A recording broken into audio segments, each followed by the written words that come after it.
Welcome to All Bodies on Bikes, the podcast, where all bodies are good bodies, all bikes are good bikes, and all rides should be celebrated. All Bodies on Bikes is a movement to create and foster a size-inclusive bike community. So join your hosts, I'm Maggie. And I'm Marley. As we explore the complexities of the biking world, help us break down barriers and create the world that we want to see. And don't forget that all bodies really means all bodies, not just larger bodies, but bodies of all sizes, ages, races, abilities, genders, sexualities, and beyond. Come along for the ride.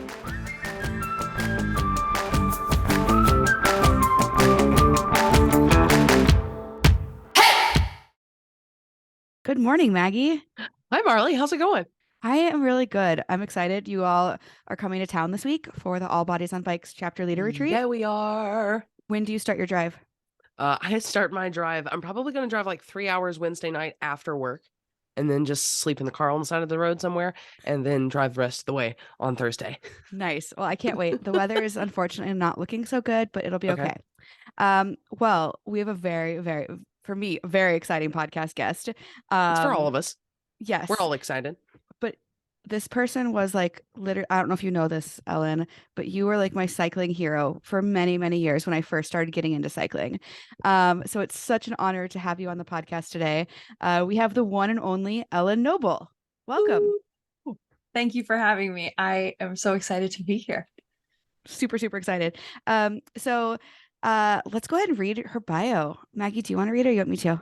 I'll be happy to. Please. This is Ellen. Ellen is a retired professional cyclist living in Western Massachusetts with her boyfriend, Adin, and the dog, Winnie. Since her retirement, she has filled her life with many odd jobs. The best of them has been being a bike race announcer and commentator.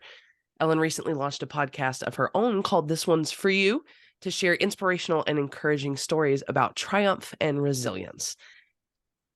We would love it if you would go give Ellen's podcast a listen and also welcome her to our podcast today. Thank you so much for being here, Ellen. Thanks for having me. Like I said, I'm very excited. And it's always interesting to hear the bio that you wrote for yourself be read back to you. Nothing gives you better feedback than than that. Yeah. And it's funny because you read that and you kind of omit that you have won a number of national cyclocross championships. You were a professional mountain bike racer, professional cyclocross racer, maybe road. I don't know. Yes. Kind of all the disciplines, but you kind of omit that. I don't know if you want to brag on yourself for a minute, but kind of tell us, obviously you're retired now and we'll get into that. But who are you? What do you do? What makes you excited to wake up every day? That is such a great question. And one I've kind of been grappling with a little bit lately, maybe. I am a retired bike racer. I raced road, mountain, and cyclocross professionally over the course of my 10-year career, mainly cyclocross. But just as I retired, I was actually kind of making my jump back into cross-country mountain bike racing, which I think was always kind of my true passion. And then I unfortunately fractured my spine in 3 places at a mountain bike race. And that sort of was the long way leading into my retirement. But yeah, I mean, I did have an amazing career. So I'm sure we'll get to talk about that a little bit. But yeah, multi-time national champion, world's medalist, that whole thing, got to live all of those dreams. And almost on the Olympic team, and then life threw you a curveball. Yeah. I was pursuing the Olympics. I had a very, very hard 2019 that took me off of the kind of official pursuit of it. And I was like, all right, no worries. I'm just gonna refocus, get back into it for that next round. And then I retired. So kind of went in a very different, I was like either Olympics or I'm not really, but that's sort of how things shaped up, I guess. Yeah, definitely. Well, I'm just gonna like fangirl for a minute. I got into biking about 10 years ago, and I remember watching you at cyclocross, or I never got to see you race in person, but you had this whole bunny hop the patriarchy. Because I think you were maybe the first woman to bunny hop the barriers.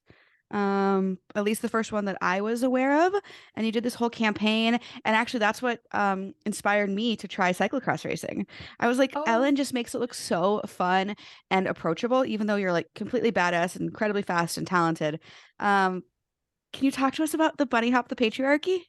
yes. It makes me so happy for you to say that it made you want to try cyclocross, because that is like the best possible outcome from that. Yeah, bunny hop the patriarchy started just like you said. I wanted to bunny hop barriers in a bike race, but there weren't really women doing that at the time. So I was certainly not the first, but it was not commonplace at all. And as far as I was aware, no one had ever done it like in a World Cup or anything like that. So I worked super hard to figure out how to do it. And it kind of felt like there was this belief that like women couldn't do it, like physiologically couldn't do it. And I actually just recently heard someone say that to me. They were like, you figured it out, but like physiologically, like it's not really something that women can do, right? What? And so like that We're the confirmed it worst to at me. hopping. Yeah, right. Ugh. Yeah, it's something about women's body types or something. It was really, really interesting. So I like that confirmed it to me even like 5, 6 years later, that this is still kind of like a weird belief that people have. So there's certainly not any physiological limiters from to bunny hopping, but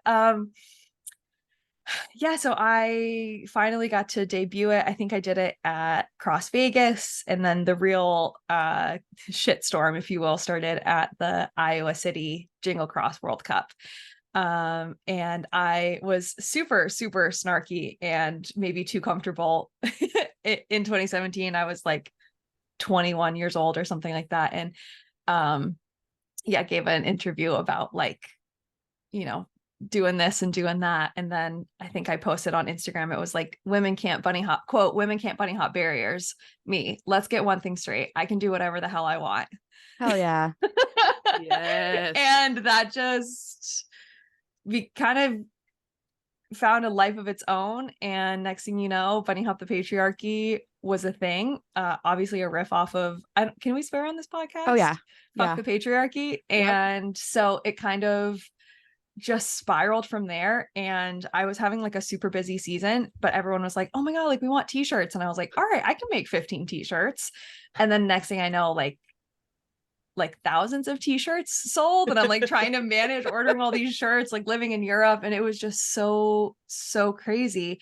And obviously like meant so much to me that so many people like connected with this situation and with that message. And then like undoubtedly the coolest part of it was that it wasn't just about bunny hopping. It was, I mean, okay, it was never just about bunny hopping, but it wasn't just about like learning how to bunny hop. There were so many women and men and like all riders that were learning to do these skills that had previously scared them. Mm-hmm. And it was so inspiring to see people posting these videos of like, today I like rode up a curb, hashtag bunny hop the patriarchy. Today I bunny hopped barriers in a race, hashtag bunny hop the patriarchy. And so it was like, it was so cool to see what this thing that I didn't mean to create. And I'm not like, oh my God, creative genius, accident, whatever. I mean, like I put it kind of as like an afterthought in a post, and people were like, oh no, I connect with that. And I now feel really inspired to go out and like push my own limits. It was so awesome. And I mean, bunny off the patriarchy doesn't not exist now, but it really had its moment back in like 2017, 2018. And that was really, really awesome. I'm pretty sure I bought a shirt. I have no idea where that shirt is at these days, but I wish I still had it because honestly, it really was like I have goosebumps hearing you talk about it because it really was like so inspirational in my life. And watching you do this, I was like, okay, yeah, Ellen is like, okay, please don't take this the wrong way, but you're like normal looking. I feel like a lot of Thank bike you. racers are like, kind of intimidating looking or like have like these amazing, and again, don't take this the wrong way, but like No. kind of unreal physiques. Mhm. And you're kind of normal looking. And it was like, oh my gosh, this woman is so relatable and approachable.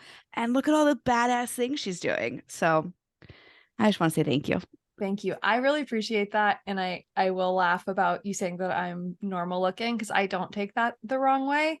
But that is sort of the basis of a lot of internet bullying in my career. So yeah, Oh, what comes as a compliment from you is not a compliment from everyone.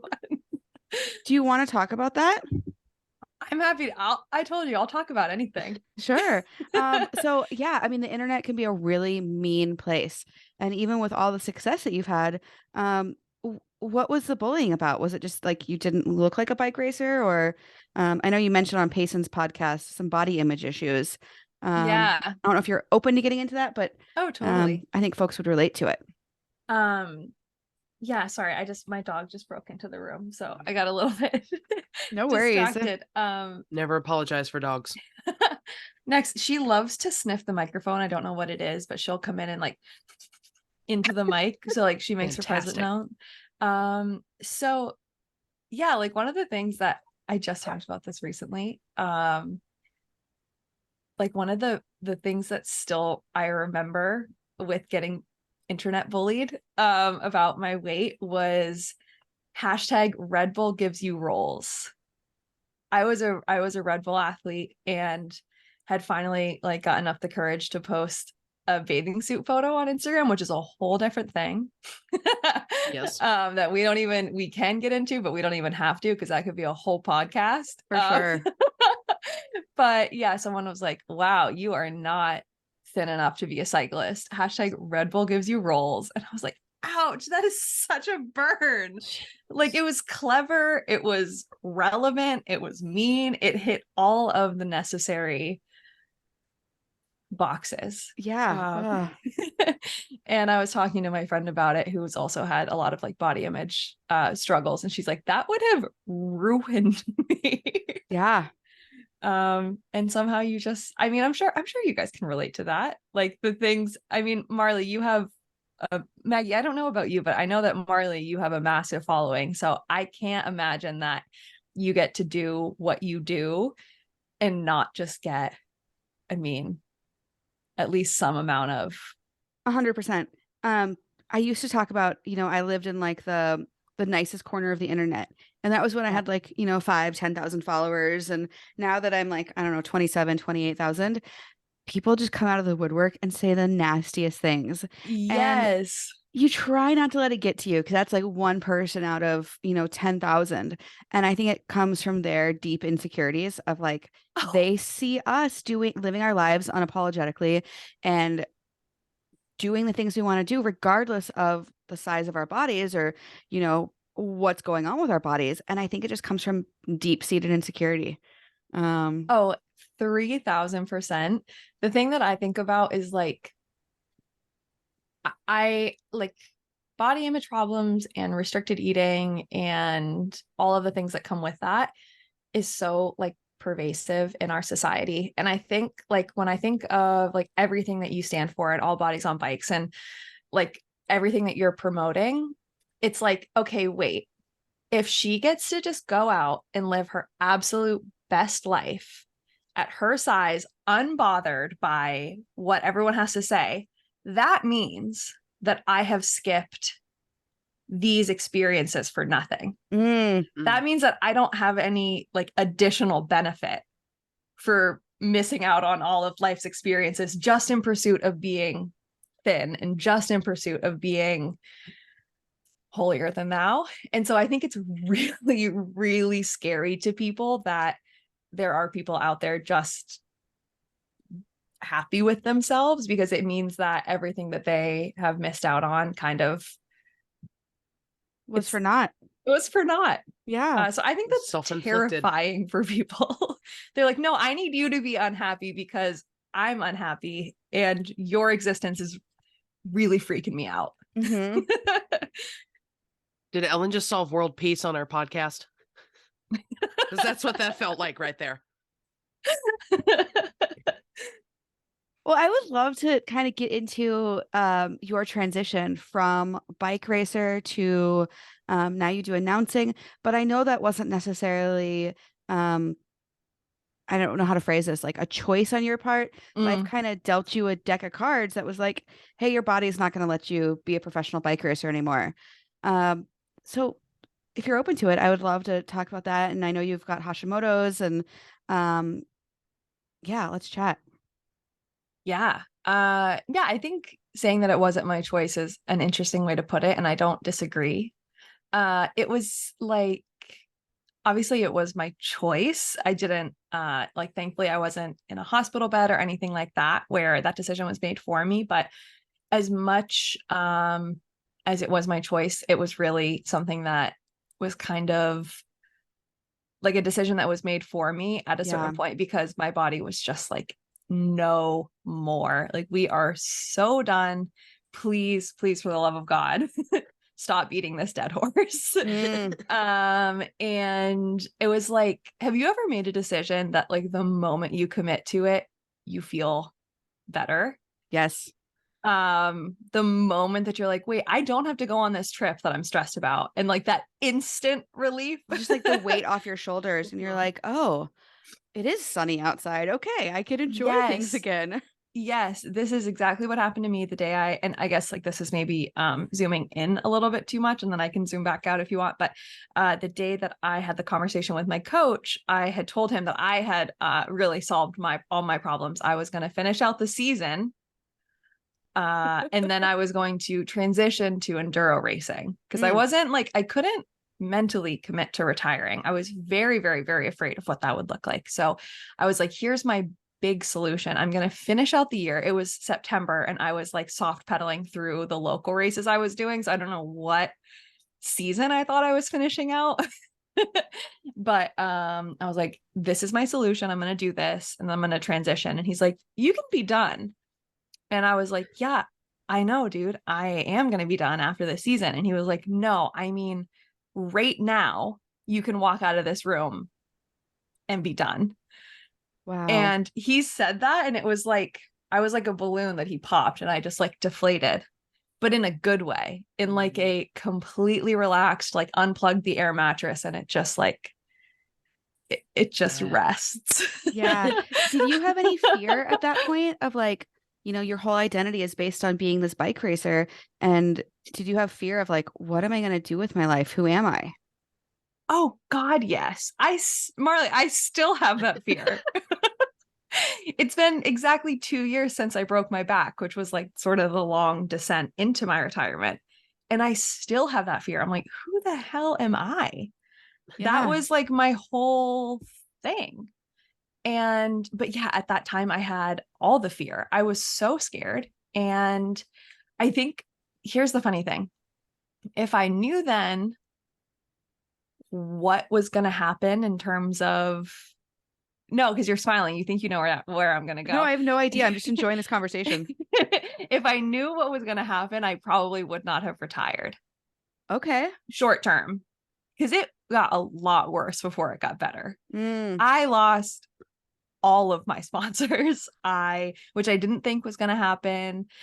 I had no work. I still don't really have a great understanding of what I'm doing in this world. I thought that I was going to like immediately be able to go back to school. I was going to continue to sort of be involved in cycling. I was going to do like personal challenges and kind of stuff like that. And so I think if I had known, I probably would have been too afraid to do it. So I'm really, really glad that I didn't have a great understanding of what actually was going to happen, because it's a lot more intimidating than what I had in mind. But I don't regret it at all, not even in the slightest. It's just a lot harder than I thought it was going to be, which I wasn't underestimating it. Like, I knew it was going to be tough, and I've still been surprised at what this process has entailed for me. Yeah, I'm hung up on the fact that you lost all your sponsors. That just makes me so angry because, I mean, obviously your contracts were probably based on race results and bonuses and all that stuff. But in my relationship with my sponsors, it's been a challenge, but to convince them that there's more to cycling than racing and go fast. And there's a whole world of people who just enjoy riding bikes for the sake of riding bikes. Yes. Yeah, that's been interesting. And I think finding the segment of the sport that does believe that has been like really, really gorgeous. And I will say that like SRAM has been really my ride or die through all of this. They are one of those. So like, I guess when I say all, like my relationship changed, but like with SRAM, they have been just the best from day one for me. So there are certain brands that do believe that there are people who don't want to race bikes. But yeah, a lot of brands really just value racing above all else. So it's that was interesting, but it's also, it's like when you lose people in your life that like weren't a great fit to begin with. It's like if like I lost, and not in a bad way. I don't mean this in a bad way at all, but like I lost friends when I stopped racing, because it's like, what do you do? What do you talk about? Like, Yeah. what is our relationship if we're not racing bikes? So, and it's like, that's okay. And so I look at those brand relationships in the same way. But at that time I was very insecure, and like I needed to be a pro athlete, and like I needed that validation. So I was really, really afraid of losing that, but I'm not afraid of losing that stuff anymore. Yeah, definitely. Oh gosh, I just had a question and it went off the tip of my tongue. Oh, are you still able to enjoy bicycles? Like, are you still able to get out and ride? What does that look like nowadays if you're not racing and training? That is such a good question. If we had talked like 1 month ago, I would have had a very different answer for you. I Okay. recently rediscovered my love for riding bikes, very recently, Tell but us more. I really, really did not ride many bikes in the last like year and a half. And so that, okay, that's another thing where I was like, I was really bummed to like lose all my sponsors. But what it also meant was that like I was completely in charge of what I was doing. I wasn't like, oh, well, we need you to like do this, to do this video. Like I had this video idea, like I'm going to ride every bike in a day. So like we're going to start from road and then do all the way to like downhill and ride all of the bikes. And so like I was, crazy ideas like that. And so I thought I was going to be doing stuff like that a lot, and it wouldn't have been a good fit. It's like, these things that happen for a reason. And yeah, so I like really didn't ride bikes very much at all from when I retired till kind of recently. And then I like got this itch, and I was like, oh my God, I'm so motivated. Like, I just want to ride all the time. Like, we're rebuilding. We have a pump track in our backyard that is like flattened because it was built like, I don't know, 10 or 15 years ago. And now it's like, it's been beaten down by life, like all of us. Yeah. And so we're like rebuilding the pump track, and I'm like coaching an enduro team this summer, and I'm really, really, really excited. And I have this like super cool trail bike from Salsa that they sent me, and like all sorts of fun little things happening. But yeah, that was recent. Like for a very, very long time, bikes had so many emotions tied to them that I couldn't deal with that every single time I swung my leg over a bike. It was too much. It wasn't just the freedom of going for a bike ride. There was a lot more than that tied to it, but I've recently kind of like shed that skin, and it feels really good. I love that. Ed, as far as I understand, you've kind of like redefined your relationship to bikes. So instead of, being a professional racer, and I might have this wrong, but I saw you in Bentonville a couple weeks Yes. ago. Are you coaching the development team, or can you tell us more? Yeah, I'm doing a good bit of coaching right now. It's not like a full-time thing, and I'm not like writing training plans for athletes, but I'm doing coaching. Like, I was recently, like you said, in Bentonville with the USA Cycling Athlete Development Pathway, which is the national development team. And so I was one of 4 coaches on that program with 16 athletes, and that was super awesome. I'm doing the same thing, like I said, for an enduro team locally at our local downhill park. I have some like skills coaching opportunities that I'm super into. So I have had a chance to sort of redefine how I am involved in the sport, which is interesting. I keep getting involved in like race coaching, but like I love racing and I love supporting it, but it's also like not the only interest that I have in bikes anymore. So it's kind of, I'm really grateful for the opportunities, but it's funny that I'm like, yeah, I don't know. I mean, racing's great, but I also like riding bikes, but I guess there's not a lot of coaching opportunities for bike riding as much. You'd be surprised. I mean, the questions, I don't know if you get these questions, but questions over DMs about, how do I get off my bike at a stoplight? How do I Yes. stand up while pedaling?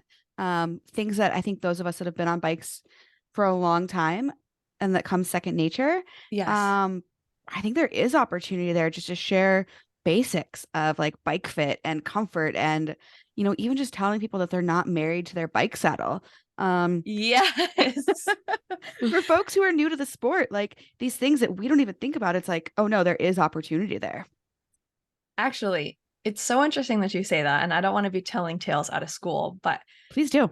I don't even know if you know this, Marley, but your chapter head, Jacob, Yeah. in Western Mass, we are currently working on a project to do exactly that for the Jam Fund Grand Fundo in July. So we want to do kind of a ramp up with all of that information, anything that like there are no silly questions, and give all of that information of like, here's what fueling does to extend your mileage, and here's why we wear a chamois, and here's why we definitely don't wear a chamois with underwear, and like you're not married to your bike saddle. Here's how, like, here are ways that like you can work on your own bike, and you can do these things, and like all of this stuff to build up to kind of like an aspirational distance, and kind of work towards that. So the Fundo is a nonprofit ride with a lot of gravel roads, but like a good bit of climbing too. So it's something that like I would certainly need to train for. I couldn't do that without a little bit of prep, but things like equipment preparation and fueling like really, really help you go the distance. So I'm super excited to hopefully be working with All Bodies on Bikes this summer to make that happen, because it just feels like that perfect intersection of exactly what we were talking about. Oh my gosh, that is such invaluable resources. And Maggie, you're actually doing that this weekend at Tuck Fest, right? Yeah, I Or did did that already it this happen? past weekend. Yeah. Yeah. How did that go? It went good. It was a good time. We did just like basic bike maintenance. And the cool part about it that I always love so much is we had a nice little crowd, and they asked a couple of questions that I could not answer because it was very basic, because as far as maintenance is concerned, that's my knowledge base. But there were people in the group that could answer the questions. That's so awesome. it was a really good time. It was really cool. And met some people that are like new to the area, and they did have the questions that they don't usually think that they can ask. And it was so cool to be able to answer them, and have everybody just be like, why would you know that? If you haven't ridden before, why would you know that? It's not a weird question. Here's your answer. Have a great day. Yes. Yeah. Just breaking down those barriers. Well, that makes me really excited. Yeah, that's awesome. Jacob is a phenomenal person. And I think, any connections that we can make, you've got such a wealth of knowledge and experience. So thank you for connecting with them. That's super, super exciting. Yeah, I'm so excited. When I saw that there was a chapter in Western Mass, I was like, are you serious? This is so perfect. So I'm really excited. Yeah, I think we have a couple things in the works for this summer. But for me, my big focus is on the Jam Fund Grand Fundo, because I'm part of that production team. So having more non-racers necessarily, just bike riders at the Fundo is like, so. Is it called the Fundo because it's supposed to be fun instead of a Fondo? Yeah. Oh my gosh. It's a Fundo. Fundo. Yeah. Amazing. You should come out to it. Everyone should come out to it. It's the best. And like every ride stop, it's like kind of being like reworked, but like in general, we'll have like fluffernutter sandwiches, and there's like an ice cream truck at one of the stops, and like local pastries. And one of them has like samosas. There's like a gas station in the middle of it's like a dumpling. Like Indian pastries. Oh, yeah. Like okay. Sorry, I sound like an idiot. Samoas and samosas. I can never do remember that which all the one's time. which. You're That's why I fine. hesitated, because Exactly. I was like, oh, maybe I said it wrong. No, a like amazing woman, we call her Mama Sangar, owns a grocery store, or no, a gas station in the middle of absolutely nowhere, with like the most amazing samosas you'll ever see. And so she loves the Fundo, and so she had like fresh samosas all last year for all of our riders, and it's just crazy. It's like it's a bike ride, but with like a lot of really good food and beautiful views and swimming spots and all of that. So it's like the best ride. And that's up in not biased, Massachusetts. just the best. Not biased. Yeah, it's in Western Mass. Okay. We will definitely include a link to that in the bio for folks to check out. That would be awesome. Thank you. Yeah, and it raises money for the Jam Fund. So it's what is the Jam Fund? A development cycling team. Okay. But it doesn't exclusively focus on like young kids. Like most programs are like 18 and under. It's kind of like it's evolving. So I think if you looked at their website, it would do a much better job of explaining what the Jam Fund is. But I was part of the Jam Fund for multiple years, and they were integral into my development as a pro athlete. But now I think that they're still working on developing pros, but it's like so much more community focused now, a little bit less like pro bike racer focused and more of getting kids on bikes in the community and kind of having their hand in many pots. So cool. Oh my Yeah. gosh. And this might be a dumb question, although no dumb questions. No dumb So questions. Maggie and I don't come from the world of bike racing, if that wasn't obvious. I love to watch like the Tour de France Femmes coming up again, super exciting, and obviously watch cyclocross. But what is a development team? What does that mean? How do you get Yeah. involved with it? No, that's not a dumb question at all. Even if there were dumb questions, that wouldn't be one of them. Well, thank you, Ellen. A development team is a team that is focusing. I don't want to say focusing on development. That focuses on kind of like the necessary skills and tools and experiences that give riders what they need to reach a higher level of racing, I think generally with the objective of racing at the professional or elite ranks. So development teams should be led with no dumb questions, where like everything is a learning opportunity. That doesn't necessarily happen, but that's how I would run mine, where it's like we're going to talk about the why behind things. Like we were just talking at at the camp that we were talking about, Marley and Bentonville. We were talking about the SMART acronym. Yeah. Do you know it? Like for goal setting? Yeah, it's like specific, measurable, actionable. Yeah. I think it's I don't know. RT.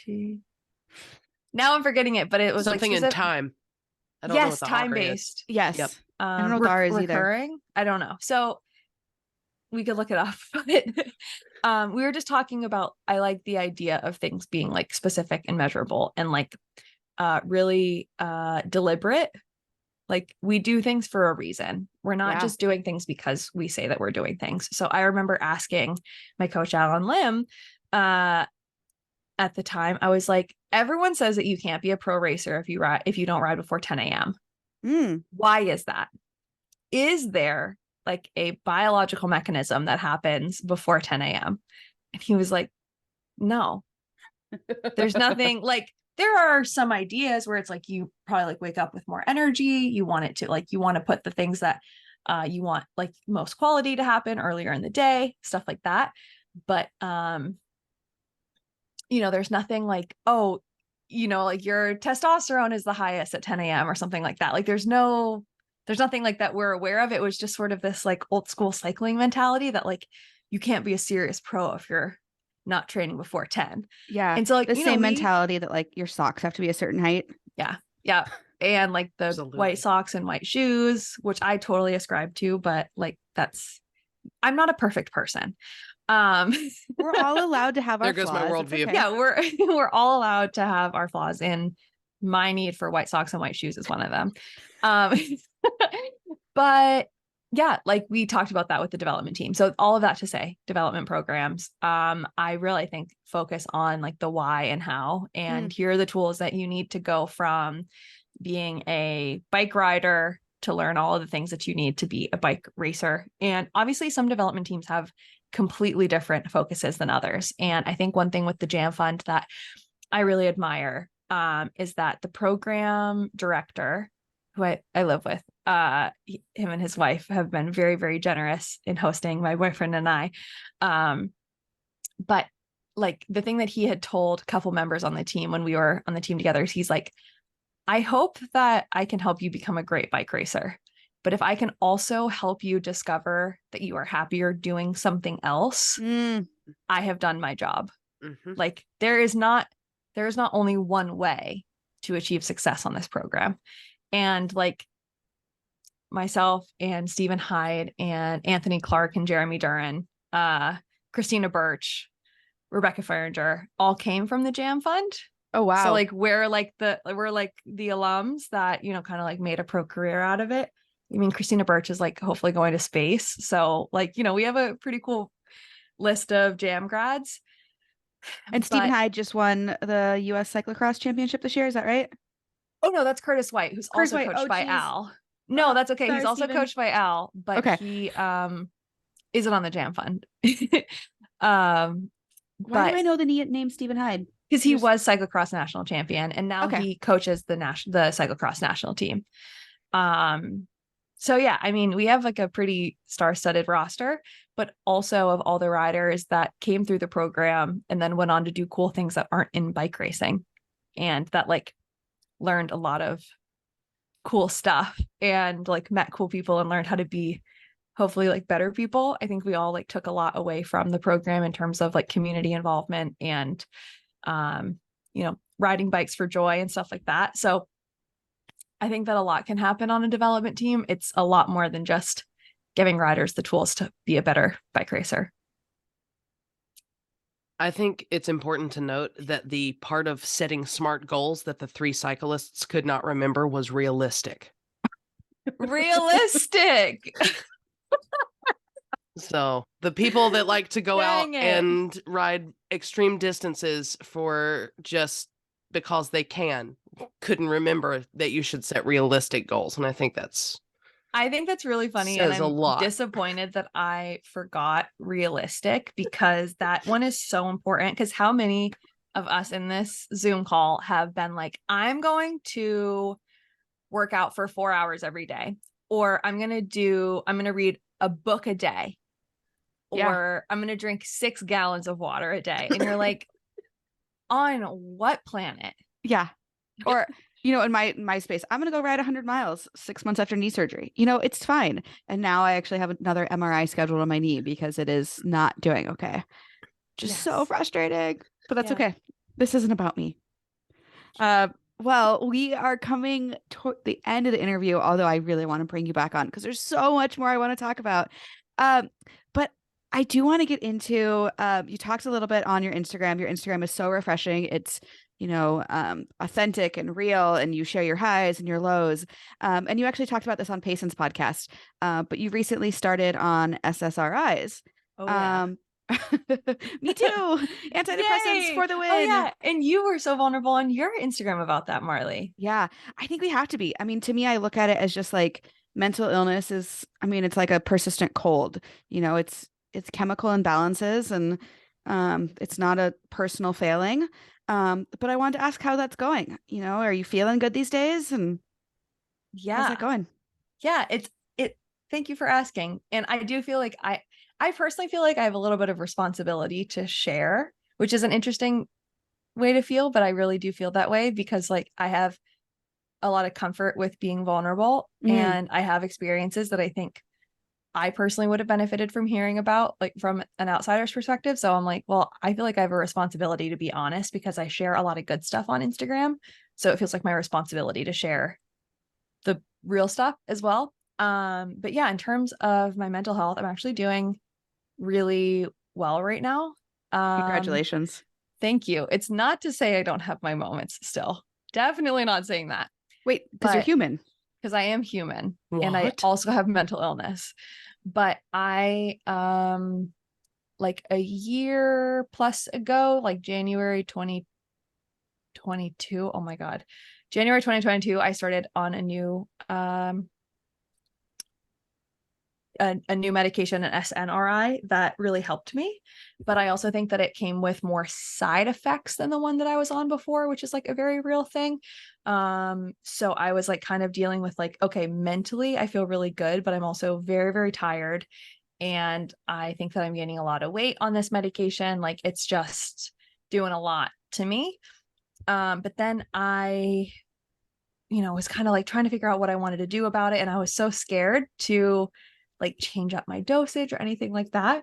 But I was like, I guess the way that I was looking at it was I know what is working so far. So I feel less afraid to change. Like worst case scenario, if I do change my dosage or anything like that, I know that this amount of this medication works for me and I can always go back and it's not going anywhere. So I actually decided to start to wean off of my medication just to see how that went for me. I think part of what I really needed with my personal experience with SSRIs or SNRIs, just antidepressants, is that I learned the things that also really help my mental health that I did not have the capacity to do when I was depressed and anxious and extremely obsessive compulsive. Yeah. So it like gave me the freedom to learn and implement coping mechanisms. Are you willing to share some of those? Yeah. Oh yeah. So right now I am focusing a lot on, this is key. I'm focusing a lot on the foods that I am eating, not the foods that I'm not eating, but I'm trying to eat like really, really nutrient dense foods and focus on like the kind of superfood stuff. So I'm trying to integrate like a bunch of weird stuff that I don't usually put into my meals. Like the other day we had a salad, but it had flax seeds and sumac on it just for fun.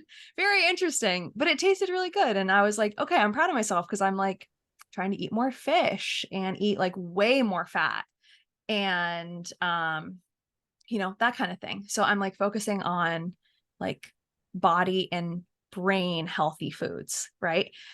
And exercising daily turns out has been really good for me. Are you still doing your like what is it, a mile walk a day? Yeah, I am. It looks a little different than it did when I first started because I am biking so much now that's kind of changing a little bit. But I'm still trying to do a minimum of walking 1 mile a day. So it's like if I don't have a bike plan, I'm either walking or running 1 mile minimum, which has been actually really good for me. And that feels like specific, measurable, Yeah. realistic, like Very 1 mile approachable. 1 mile is realistic. it's approachable. Yeah. Even if you walk it, it's 20 minutes of exercise. And so like that felt like a very motivating thing for me. And then obviously like yoga and meditation. My big thing with yoga is that I refuse to do anything that isn't yin. So like don't get me to try to do hot yoga. Don't ask me to do like Vin flow. Yeah. Like I don't want to work hard right now. I want to relax. So when I do yoga, I will only do yin because it's very, very relaxing. But I also like I've been doing some journaling and I hesitate to say all this stuff because as someone who is like going through what I go through, but also very neurodivergent, a lot of this stuff is like pretty triggering for people. So it's like, oh yeah, meditate and journal. And have you tried cleaning as you go just to really like rub salt in the wound? But I found like tactics to get myself to do this stuff when I can. And then sometimes I don't. And sometimes I do. And when I do, I usually feel better. And when I don't, I notice it. And then I'm like, oh, I should re-implement those coping mechanisms. So all that to say right now, I'm on like a half dose of my SSRIs. I might continue to wean off of them, see how I feel. And if it's horrible, I will re-implement them. But I'm hoping to maybe find other methods of treatment, if you know what I mean. Sure. Yeah. And I don't know, I relate to that so much. Like it almost makes me mad how good I feel after I do a quick yoga session or after I go for a walk. And it's like, damn it, Marley, you know that this works. Like just do it. Yes. It's so frustrating to me because I'm like, God damn it, this feels really good. You always feel great every time you do it. You're like, I'm going to do this every day. And then you don't. Yep. And then it's like, oh, why do I feel bad? So for me, it's all about just having compassion for myself and like saying, okay, today's a new day. We're going to get out of bed. We're going to brush our teeth. We're going to take a shower. Just some of those really basic things. Yes. Yeah. The compassion for yourself is so massive. And I also think the times that I have tied the things I want to do with the things I will absolutely do, I've achieved success. So like, I'm not going to wake up and forget to make myself a warm drink like tea or coffee or anything like that. But I will wake up and forget to journal. So when I get to drink my warm drink while I journal. That's when I achieve success. When you have these crazy protocols that are not realistic, or specific, or mostly realistic. You're like, I'm going to wake up at 5 when you always wake up at 8. You're like, I'm going to wake up at 5 and I'm going to journal for 3 hours while I meditate in an ice bath. You're like, have you ever done any of those things successfully? Probably not. But if you're like, yeah, I am definitely not going to skip out on my warm drink today. So I'm going to journal for 10 minutes while I do that. You're like, all right, there we go. I deserve that goodness in my life. I deserve to feel the mental clarity of having journaled. I want you to be my life coach. Oh God. It's just like, it's so, I don't want to say simple, but simple and realistic and approachable. And it's not like do all these millions of things. Well, Ellen, we could talk to you all day long. This has All been day. so fabulous. But we have 2 questions that we finish up with every guest. I love these. And I'm going to let Maggie take those on. All right, Ellen, you're getting back into biking. Yep. What is your ideal day on a bike look like right now? Ooh, oh my God. Okay. Like a really, really comfortable gradual climbing trail, and then like an improbably long descent with like actual loam. Okay. And like technical, but like a little bit of air, like kind of natural, technical and drops. And then like I don't have any food allergies in this scenario, so I get to eat like a big sandwich. Yes. Like a really, really big, like actual good piece of bread, like maybe like a baguette with like a ton of cheese and like 2 different types of meat and like balsamic and lettuce, or maybe a really good wood-fired pizza if I don't have food allergies in this scenario. I mean, let's And do then both. let's do both. Why not Let's both? wrap the sandwich in the a pizza. sandwich comes with you. No, like the sandwich Yes. comes with you. It Oh, fuels okay. the ride. And Yes. then when you finish, it's like Bentonville temperatures where it's like really warm, but it's like not oppressively hot. And then you Yeah. get to like roll into like the pizza bar and then have pizza. Yes. But yeah, it's like naturally technical Okay. and a lot of like good traction and dirt. That sounds like that. amazing. It does. Minus It the does. technical part. That stuff scares me. Not gonna lie. I should be your skills coach. I want to be the skills coach to the stars. You heard Let's it make here, it happen. folks. Okay. There we go. Content. I'll be Let's your make it first happen. skills coach. You'll be my first client. Yes. Okay. Done. Cool. It's done. Canada, we're calling you up. You Yes, heard it's it. done. You heard it here first. You heard it here first. Oh my gosh. All right. And then our second question is, what is something that you wish more people asked you about or that you got to talk about a little more? Oh my God. Oh, everything. I mean, not everything. I love talking about mental health. I love talking about physical health. I love talking about food, and I love talking shit about diet culture. And I love talking about all of that stuff, but I also wish dogs, but I also wish, because no one ever asks me about building miniature models, and I love building them. What? That's Wait. fantastic. Like airplanes and cars, or what kind of miniatures? Just houses. Just Okay. houses. Okay. Yeah. I'm obsessed with houses, and I love drawing them and building them and doing very small things. So I wish more people asked me about that. And why would they? They don't know. Yeah, But I wish now people they knew. will. I was gonna say, I want pictures. Like I want to see. Okay. I want to see. I have the one I'm things. working on right now that I Okay. can send you a Perfect. picture of. Yes, please, please. Maybe we'll put that on our Instagram as like a teaser for this episode. Exactly. Perfect. Well, Ellen, this has been absolutely phenomenal. If you enjoyed this, you actually have your own podcast where folks can hear you talk about all the things. Can you tell us real quickly about that? And then we're going to close out the episode. Yes, the podcast is called This One's For You. Tomorrow I'm recording an episode that should be up pretty soon with Dr. Meg Fisher, who I'm sure We Marley love will be very Meg. excited to hear. We love Meg. And then Yes. hopefully very soon we'll also have Marley on there telling her story. And basically the idea of This One's For You is that it's, like I said, stories of resilience and vulnerability, but or told through the lens of vulnerability. But I really love the idea of kind of fill in the blank. If you're going through this alone, this one's for you. So regardless of what you are going through, I hope that there will be a story that you can really connect with, and that one's for you. Well, we will have I a love link it. to that in the show notes. Ellen Noble, this has been such a delight, such a good conversation, and I wish we could keep going forever. But thank you again. And where can folks find you if they want to keep up with what you're with what you are up to? I'm mainly on Instagram right now as a reachable way. I started a Substack. There's nothing on there yet. I'm on Instagram at Ellen Likes Bikes. TikTok, same sort of deal. And my website has all of my podcast information. And you could also just write me an email. If you want to talk, just write me an email. Contact on my website, ellanoble.com. Awesome. Thank you so much. Thank you guys. This was really fun.